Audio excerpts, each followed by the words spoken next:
very badly wounded, and they let me keep it. I was with him a good deal. He wanted to give me some keepsake. He said he didn't expect to live, so he gave me the flag.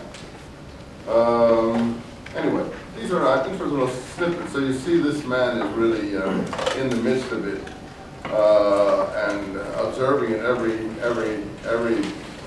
inch of the way. And you'll see that what has been missed, I think, in reading someone like this, I'll just read you a little bit more and I'll quit, is the fact that the American public in the North supported war. I mean, the majority. And they were going to undergo tremendous casualties. Their commitment was very, very, very deep.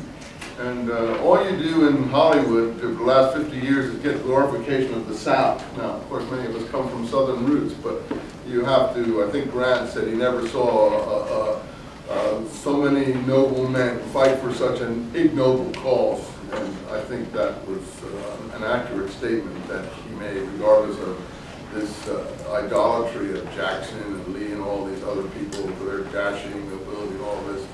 He said he never saw so many decent, noble men fighting for such an ignoble cause.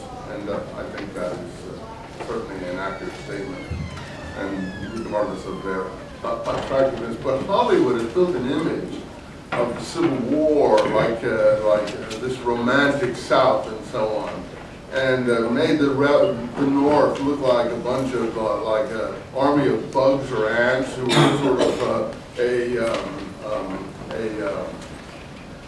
mechanized horde of some kind out of the post-industrial age, beating down on the South.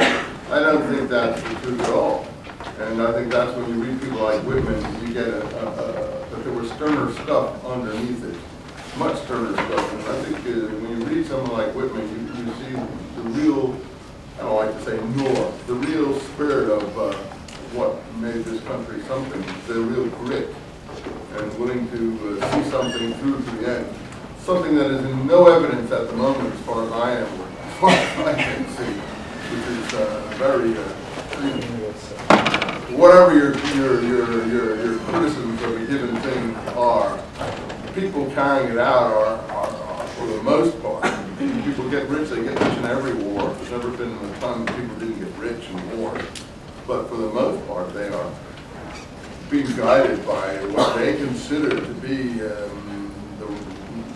their duty to protect this country and yourselves. They may not be the most brilliant people, but there's nobody who doesn't make mistakes, and it seems to me the support they're getting in the population with all the backbiting and so on is pathetic. There's no credit for anything that they've done, and everything is negative, wrong. They could never have won a war like this with that attitude and the casualties they were taking. I mean, they'd have been cut and run. This country would have been cut in little pieces.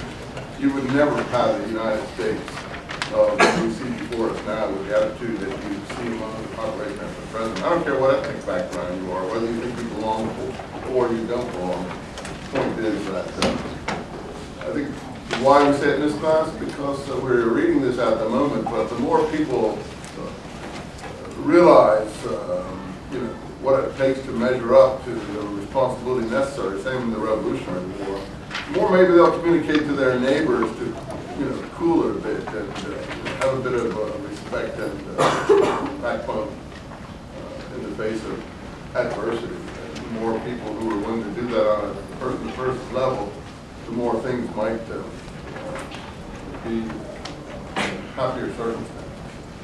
No one's going to bail us out of this kind of situation because no other country is under the threat we are under, because no other country is perceived as a superpower.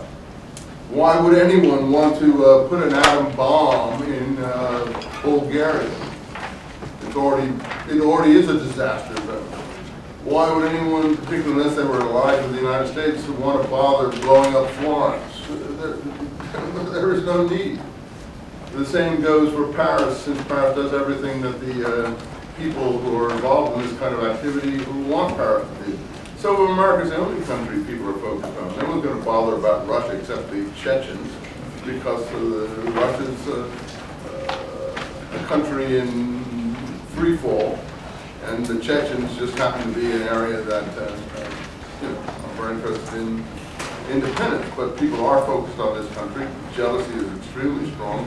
This could go on for 50 or 100 years more until this country either surmounts all of these issues or actually crumbles before all these issues and allows Europe, common market, to take over the directorship of world affairs. In my mind, Europe has demonstrated over the last 20 years a singular lack of being able to cope with world affairs. They haven't been able to cope with their own affairs without killing, literally hundreds of millions of people. So it seems to me that people in this country need to open up their eyes and see what others have sacrificed in much more stern times. So reading something like Whitman can show that to you.